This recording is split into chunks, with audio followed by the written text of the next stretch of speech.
నమస్కారం గురుగారు. గురుగారు, 3వ నెంబర్లో పుట్టిన వ్యక్తులు వచ్చేసి వారు ఎలా ఉంటారు, వారి యొక్క గుణగణాలు ఏంటి, అలాగే ఏంటంటే 3వ నెంబర్లో పుట్టిన వ్యక్తులు ఎవరు, అంటే 3వ నెంబర్ కింద ఏ వ్యక్తులు వస్తారు, మరి వారి లైఫ్లో సక్సెస్ అవ్వాలి అనుకుంటే మరి వారు ఏ దేవుణ్ణి ఆరాధించి ఎటువంటి పరిహారం చేసుకుంటే వారికి బాగుంటుంది, అలాగే వారు ఎటువంటి జాగ్రత్తలు తీసుకోవాలి అంటారు? 3వ నెంబర్ జాతకులు అంటే ఏ నెలలో అయినా సరే 3వ తేదీన కానీ 12వ తేదీన కానీ 21వ తేదీన కానీ 30వ తేదీన కానీ పుట్టిన వాళ్ళు 3వ నెంబర్ జాతకులు. లేదా డెస్టినీ నెంబర్లో 3వ నెంబర్ వస్తే, అంటే డెస్టినీ నెంబర్ అంటే పుట్టిన తేదీ, నెల, సంవత్సరం మొత్తం కూడితే వచ్చేది డెస్టినీ నెంబర్. ఈ డెస్టినీ నెంబర్లో కనుక 3వ నెంబర్ వస్తే వాళ్ళకు కూడా పుట్టిన 20 ఏళ్ళ తర్వాత ఈ లక్షణాలు వస్తాయి. ఈ 3వ నెంబర్లో పుట్టిన వాళ్ళు ప్రాక్టికల్గా ఉండే మనుషులు, ప్రాక్టికాలిటీని నమ్ముతారు తప్ప మ్యాజిక్స్ని నమ్మరు. వాస్తవానికి దగ్గరగా ఉంటారు తప్ప వాస్తవానికి దూరంగా ఉండరు. ప్రతిదాన్ని లాజిక్స్ని నమ్ముతారు తప్ప మ్యాజిక్స్ని నమ్మరు. ఏదైనా సరే వాళ్ళు నమ్మిన విషయాన్ని ఎదుటి వాళ్ళు వినే వరకు, ఎదుటి వాళ్ళు అర్థం చేసుకునే వరకు వాదిస్తారు. ఆ వాదన ఎలా ఉంటుందంటే మనతో పోట్లాడినట్టుగా ఉంటుంది. ప్రతిదానికి వాదిస్తారు. కర్మ సిద్ధాంతాన్ని ఎక్కువగా నమ్ముతారు.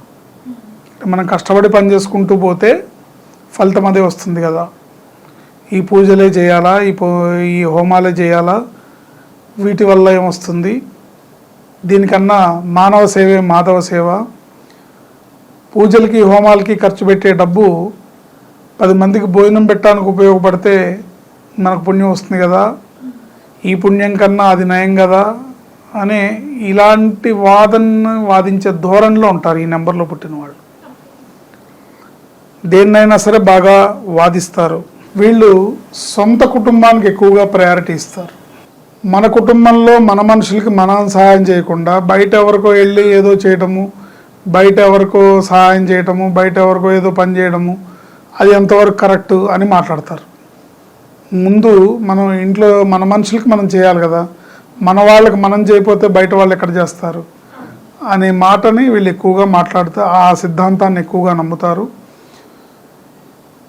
కుటుంబాన్ని ప్రేమిస్తారు, కుటుంబ సభ్యులకి ఫస్ట్ ప్రయారిటీ ఇస్తారు, ఆ తర్వాతే బయట వాళ్ళకి ఇస్తారు. వీళ్ళు ఉద్యోగం కన్నా వ్యాపారానికి ఎక్కువ ప్రాధాన్యత ఇస్తారు.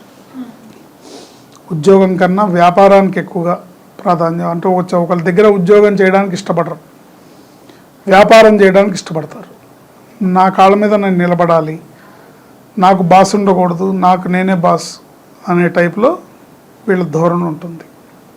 సో వీళ్ళు జీవితంలో ఎప్పుడు కూడా చేయకూడని పని ఏంటంటే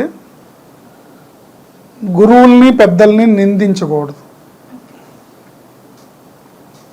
గురువుల్ని పెద్దల్ని తోలనాడకూడదు. కానీ దురదృష్టం ఏంటంటే వీళ్ళు విమర్శించేదే వాళ్ళని. ఆయన పలానా గురువు అంట, ఆయన ఒకప్పుడు ఇలా ఉండేవాడు, ఆయన ఒకప్పుడు ఈ పని చేశాడు, ఆయన పెద్ద దొంగ, ఇలాంటి మాటలు వీళ్ళు మాట్లాడుతుంటారు.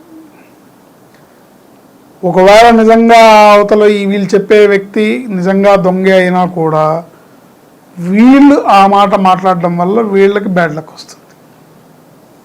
సో వీళ్ళు పెద్దల్ని, గురువుల్ని, స్వామీజీల్ని నిందించకూడదు, వేలెత్తి చూపించకూడదు. అలా చూపించడం వల్ల బ్యాడ్ లక్ని మూట కట్టుకుంటారు, దురదృష్టాన్ని మూట కట్టుకుంటారు. ఎప్పుడు కూడా ఎవరన్నా పెద్దవాళ్ళు కనిపిస్తే ఓ నమస్కారం చేయడం, నీకు ఇష్టం ఉంటే వాళ్ళతో కంటిన్యూ అవడం, నీకు ఇష్టం లేకపోతే పక్కకి తప్పుకోవడమే తప్ప వాళ్ళని విమర్శించి వాళ్ళు ఇలా వీళ్ళు అలా అనటం వల్ల మీ అకౌంట్లో బ్యాడ్ లక్ పడుతుంది. కాబట్టి ఈ విషయంలో జాగ్రత్తగా ఉండండి. గురువుల్ని పెద్దల్ని విమర్శించకండి, పాయింట్అవుట్ చేయకండి. ఒకవేళ నిజంగా గురువులు పెద్దలు మీరు మాట్లాడేవాళ్ళు వాళ్ళు దోషులైనా, వాళ్ళు దొంగలైనా, వాళ్ళు చెడ్డ మనుషులైనా అది వాళ్ళకే ఉంటుంది తప్ప మీరు పాయింట్అవుట్ చేయడం వల్ల ఆ బ్యాడ్ లక్ అనేది మీ అకౌంట్లో పడుతుందనే విషయాన్ని మీరు గ్రహించాలి. కాబట్టి ఎవరిని పాయింట్అవుట్ చేయకండి. ఈ విధంగా చేసుకుంటే వాళ్ళ జీవితం చాలా బాగుంటుంది.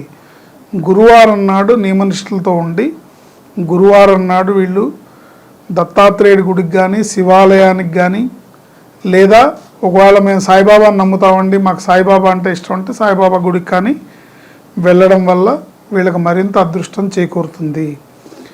ఆదివారం నాడు గురువారం నాడు వీళ్ళు నియమనిష్టలతో ఉండాలి.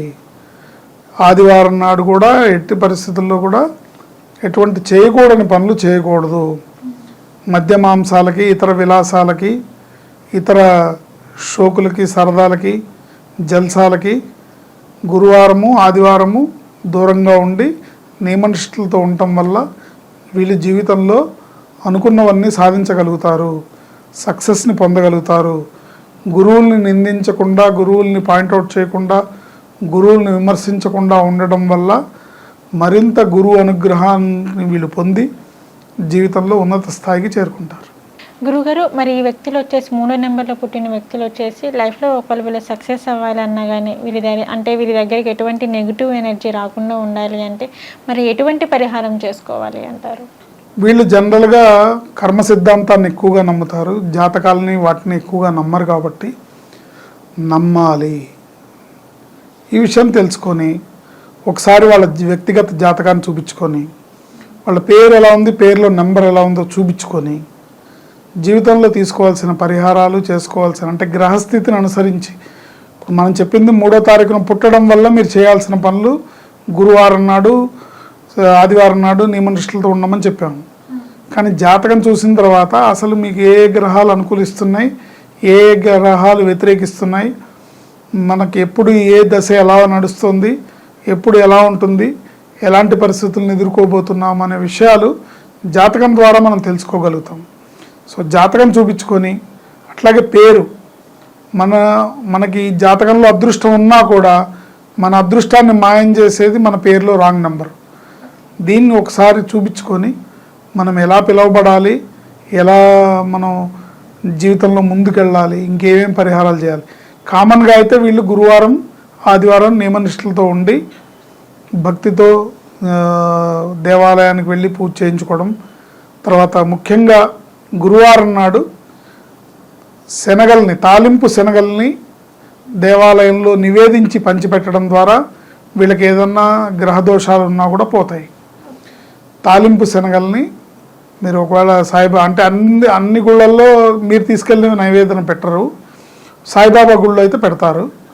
సో మీరు ఇంట్లో 1.5 కిలో శనగలు నానబెట్టి తాలింపు వేసి అవి బాబా గుడికి తీసుకెళ్ళి అక్కడ బాబా గారికి నివేదించిన తర్వాత వీళ్ళు సగం తీసుకుంటారు, సగం వీళ్ళకి ఇస్తారు.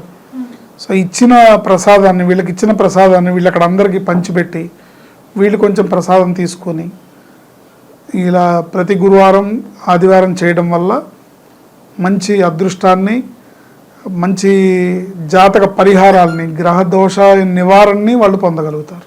ఓకే గురుగారు, 3వ నెంబర్లో పుట్టిన వ్యక్తుల యొక్క గుణగణాలు ఏమిటి, వారి యొక్క లక్షణాలు ఏ విధంగా ఉంటాయి, మరి వారు ఎటువంటి పరిహారం చేసుకుంటే వారికి బాగుంటుంది అనే వాటి గురించి అయితే మాకు తెలియజేశారు.